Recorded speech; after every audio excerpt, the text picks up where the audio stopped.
ఆ రామచంద్రమూర్తే మనకి కర్తవ్యం బోధించాడు. ఇక ఆంజనేయ స్వామిలా అడుగు ముందుకు వేయవలసిన సందర్భం. ఆ సర్వేశ్వరుడు మనకి అండగా ఉన్నాడు. ఇక అమ్మవారి అనుగ్రహంతో విజయవాడ మహానగరంలో మన జాతి కోసం విశ్వ హిందూ పరిషత్ వారు నిర్వహిస్తున్నటువంటి హైందవ శంఖారావం జనవరి 5వ తారీఖున జరగబోవు ఈ విజయవాడ మహా కార్యక్రమానికి తామెల్లరూ విచ్చేయవలసినదిగా ప్రార్థన.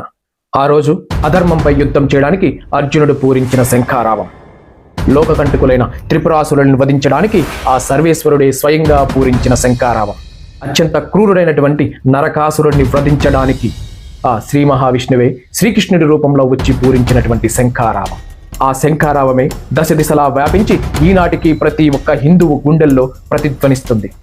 ఆ చారిత్రక గాథలను మళ్ళీ పుణుకుపుచ్చుకొని ఇప్పుడు మనందరం కలిసి పూరించాల్సిన శంఖారావం.